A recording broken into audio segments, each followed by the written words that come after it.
I'm Femi OK. Canada's national inquiry into missing and murdered Indigenous women and girls is hearing from victims' family members this week, and they're demanding justice for their loved ones. But first, the Canadian government has settled with some Indigenous survivors of a controversial policy known as the Sixties Scoop.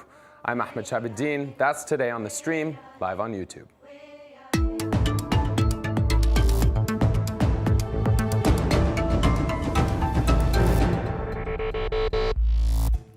The Sixties Scoop was a Canadian government assimilation policy from the 1950s to 1990s, where Native children were taken from their homes and resettled with white families. These children were often not allowed to speak their language, did not have access to their families, and were stripped of their culture. Have a listen to one survivor. It was a direct attempt to try to take the Indian out of the Indian. While I was raised in a family that supported me to be Indian, a lot of things that were taken away from me, such as language, the culture, not fitting in, the ridicule, substance abuse. There's a number of things.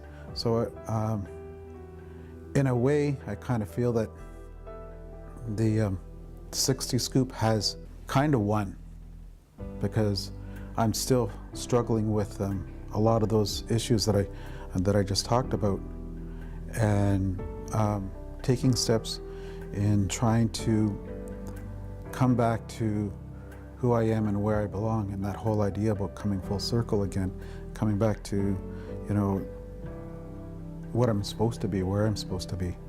And even though I'm a grown man, I feel like just a youth, a boy.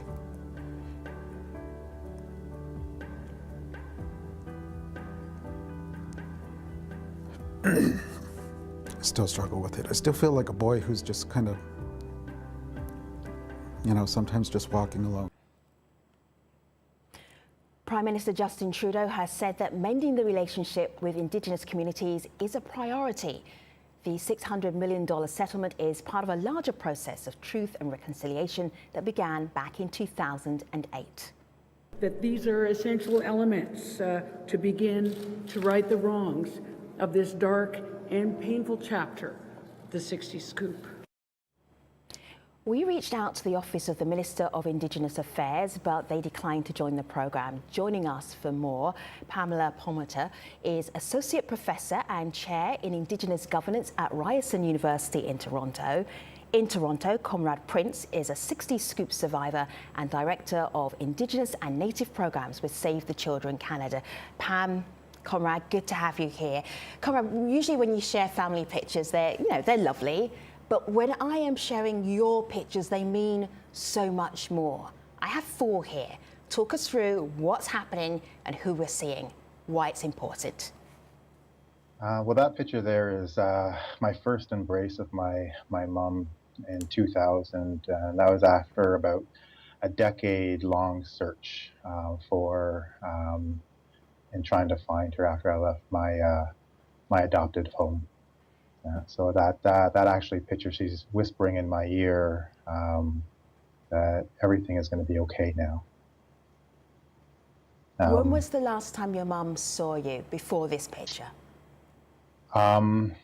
Just right before my first birthday, I was taken from her and adopted out to a non-Aboriginal family, and then given back to CAS Child Welfare, and then readopted back out. Thank God, I guess, that the first family kept their receipt for me, so they returned me. And then I was actually shipped to Germany. I was adopted into a military family. I'm just trying to think physically, what was going on with your body, your stomach, your head, your mind? And you hadn't seen your mother since you were 1, and you've been looking for her. It was a culmination of years and years and years of dreaming about her. I used to be able to dream. I could feel her, I could smell her, everything when I was a kid. And, you know, I've never had any other feeling, not even when I when I saw the welcoming of my sons into the world, the same type of feeling of embracing my mom. I think fundamentally, we all as human beings want to find out, whom where we come from, and embracing my mom was I don't know, it's hard to describe. Sure. I'm sure some of our audience are crying now. Let me see if I can cheer them up. Broad smiles with this picture. Who's in this pic?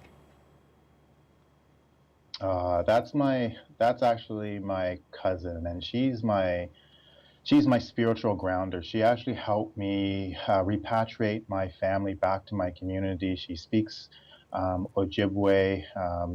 I promised I will one day learn, but it's hard because you kind of have to balance between like the life that you were leading and then trying to recapture and recover everything that was taken from you.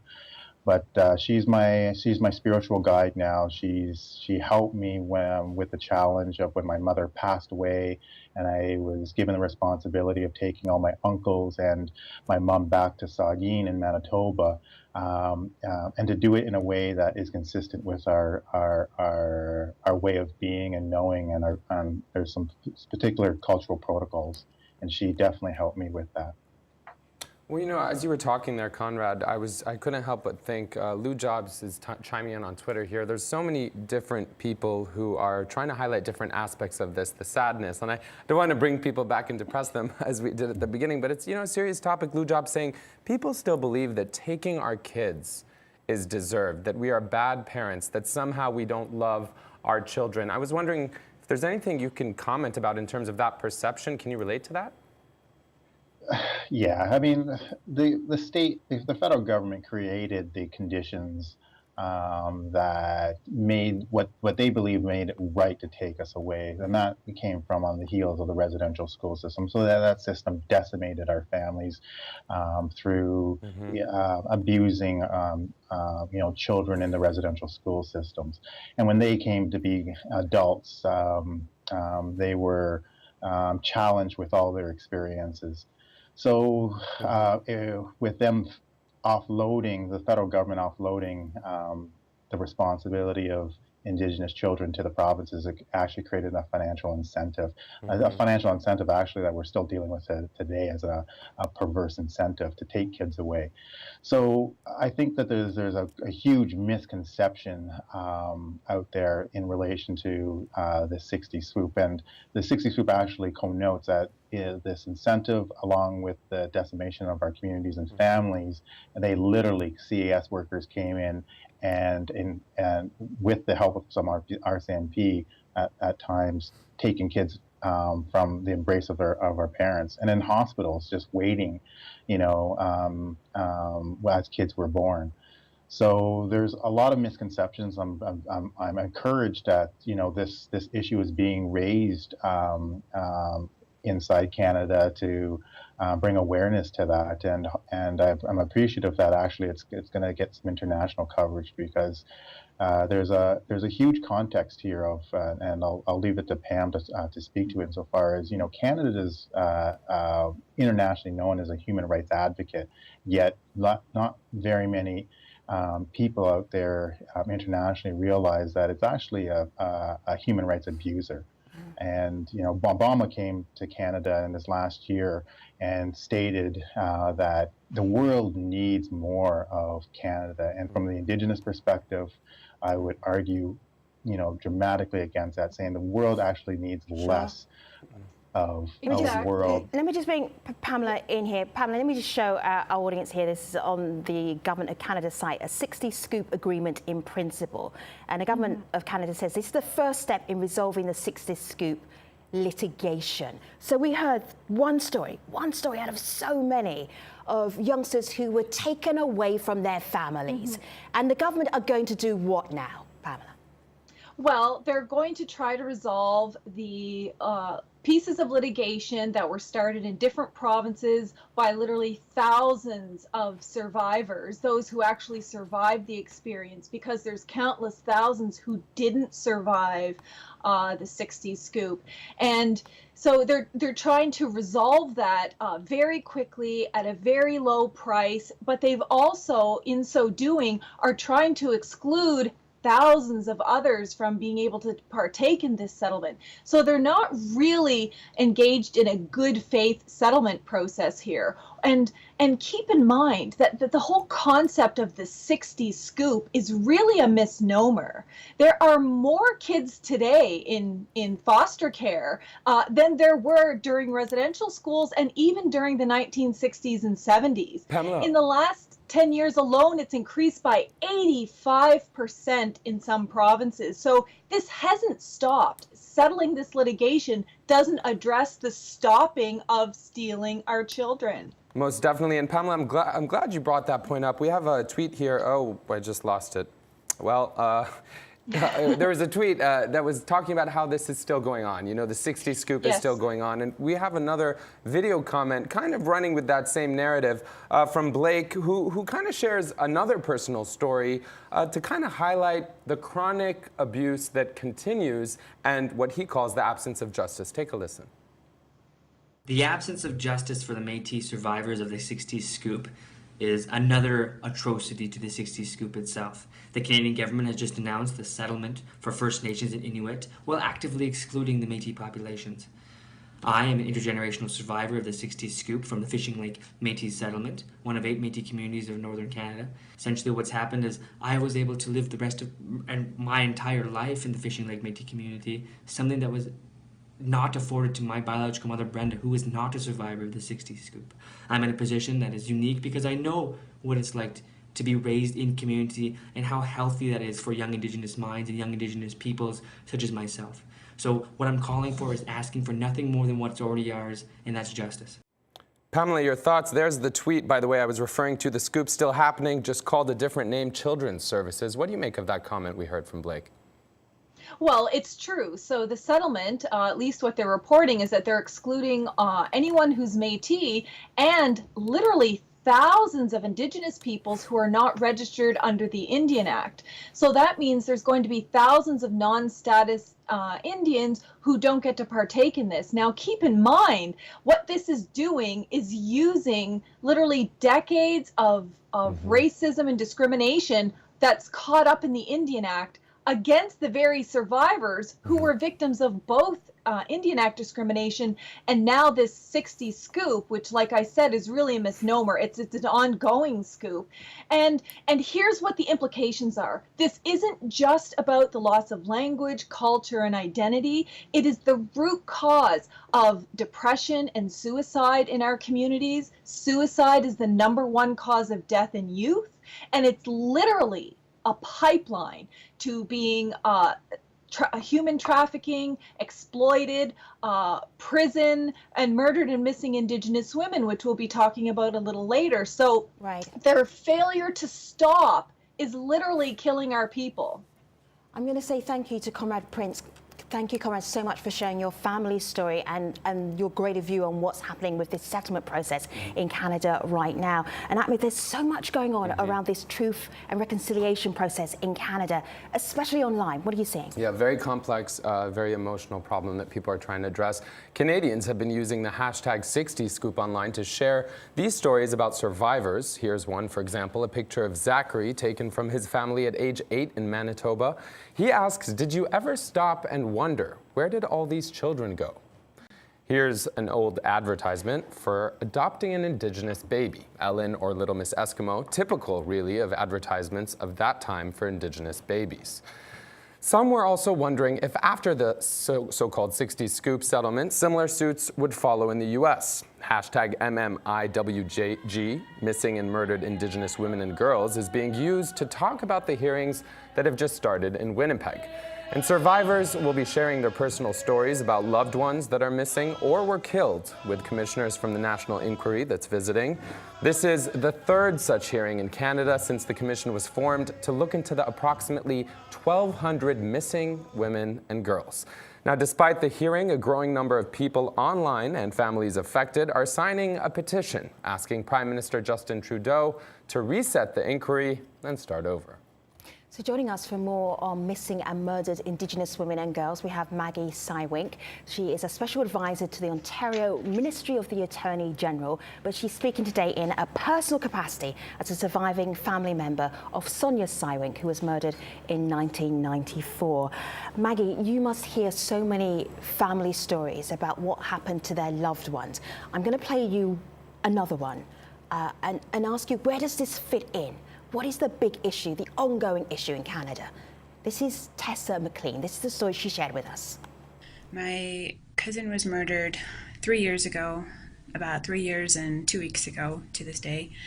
And I would consider my family to be survivors of missing and murdered Indigenous women and girls. I just wanted to share that as survivors, it's been, living afterwards has been pretty traumatic. And we actually had a chance to know who the killer was, so we have that type of closure. But when it was time to sentence the killer of my cousin, I felt like Canada didn't care. When we were sentencing him, the Crown was to sentence him, and the Crown didn't have time to listen to our testimonies or to hear who our cousin was. And I was seeking the maximum punishment for him, and unfortunately I feel that Canada has just way too many MMIWG cases that they don't have time to truly consider how Native people are affected by this issue. Tessa's not alone, Maggie. So many families feel exactly the same way. What is it about this relationship between the Indigenous communities in Canada and authorities, the government, police? It's so long stemmed. It dates back centuries, actually. So I don't know, honestly, what the real fix is, but I know that what this young lady, Tessa, is saying is certainly not unique, because there's a common thread that runs through all of this. There is this lack of acknowledgement with our stories and who our loved ones have been, what their life was, what they meant to us. I think that is not something that is really known throughout the Indigenous communities as well as around Canada. So Pamela, there is this national inquiry. We actually did ask any members of the national inquiry, can you come on the show? And we reached out to them, they didn't respond to us. How is this inquiry going? Well, you get the same response that the vast majority of us get. Numerous people in the Canadian media, in First Nations, and in civil society groups, women's organizations, and families have the same problem. There has been ongoing lack of action, lack of communication, to such an extent that the United Nations even issued a report to Canada saying they have grave concerns about the lack of accountability and communication that's going on in this inquiry. And it's now gotten to such a mess, such a terrible extent that it's acted in an adversarial nature in trying to defend itself and divided families. So you now have families who really want to participate in this inquiry and give their testimony, and others who are saying that the inquiry is not doing them justice. It's excluding lots of families, it's not paying for them to be part of this, it's not supporting the women's organizations and other government non-government organizations to participate. And you have mass resignations, the resignation of a commissioner. It's the biggest mess we've ever seen in any kind of commission inquiry in Canada, yet the government continues not to step in and clean up this mess, because the lives of Indigenous women and girls continue to be at threat on a daily basis. Not only do they not take action on the ground, right, but they're allowing this inquiry to literally implode before our eyes. I'd like to break in here, Pam, and I think that last week you did hashtag something that says silence is violence. Yes. And when that came out, what resonated with me was the fact that there are so many families, so many survivors of violence who just don't have enough energy, they don't have enough, they know it's causing them so much harm that they're just on the fence. They don't want to participate or even be close to the inquiry, and it's really a tragedy in itself. And you know, when you talk about people participating, I would be remiss not to bring up these tweets. Sarah Scout saying, talking about Canadians, not just the government, I think Canadians tend to claim they know and love everything about their country, but they speak from a place of settler privilege. Now, that's one comment. We have another one here saying it's not taught much in schools. There's still lots of hate towards Indigenous here. Lots think this is a handout. And you know, I want to ask you, Pam, when we talk about that inquiry, when we talk about what's happening, what the government is doing, I want to kind of play another comment from Tessa that really highlights maybe what the government could be doing to really be giving equal opportunity for this community to have a voice. Take a listen. Another issue that I have with the inquiry is that when they were hiring, when they launched that they were hiring, they put up standards such as being able to speak English and French. Well, that eliminates almost all Native women from participating in the inquiry. So this inquiry is non-Native led, and the voice of Native women on the inquiry team is not heard. So I just think that Canada, you could still try harder, you know, to make sure that you capture Native women voices, Native women perspectives, Native family perspectives. Pam, it seems like a fair criticism there. If they want to have their voices, I mean, maybe take away that hurdle. Yeah, exactly. There's no reason on earth why the Inuit didn't have an Inuit commissioner on there. There's no reason why families didn't have much greater input onto who they wanted to be on that inquiry. And if you look at the commissioners that are there, they have no background in advocacy for murdered and missing Indigenous women or working on all of the issues that are interrelated, because this is part of the problem. And so despite promises by Canada that we would be able to jointly draft the terms of reference and jointly pick those commissioners, we have a terms of reference that literally protects the police from any kind of serious investigation, which means we won't be actually dealing with the problem. All right, Pam, let me just bring this personal down to a personal level. Maggie, the reason why you're here, the reason why you do the work you do is because of your sister. Your sister, you lost your sister on this beautiful website here, shadesooursisters.com. You will see Sonia's story. How does what happened to her help you do the work that you do? Well, you know, it really it's very important that I think I myself understand that my own healing depends on myself.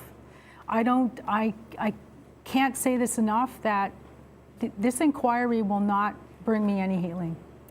And when families begin to grasp that concept and be able to take the steps necessary for their own healing process, I think that it'll come quicker and it'll be much more foundational for families to find that for themselves. Part of the issue is that my sister was murdered in 1994. So that was 23 years ago, and I've done a lot of work. You know, it takes a lot of hard work to be able to find a place where you find your balance. And I don't think the tools have been available for families to actually have that. Mm-hmm. And so we need to make this Indigenous-led, community-driven. About you. About community, about families. I keep hearing the word government all over this conversation today, and I want to hear less government and more about families. It's almost like, Ahmed, you've read this headline from the CBC. Supposed to be our inquiry, family members shed MMIWG commission during testimony, literally coming in the last couple of hours. You know, when you talk about it being about people, you talk about healing. Exactly. I mean, there's this quote from Amy Smoke kind of saying, at least there's hope. It gives me hope that people are paying attention, want to help actively participate, awareness for the missing and murdered Indigenous women and girls, and that is what's so crucial in reconciliation. Maggie, Pamela and Conrad from earlier on in our programme, thank you so much for sharing your stories, your insights and your experiences as well. As always, our conversation continues online. Use the hashtag AJStream. Thanks for watching.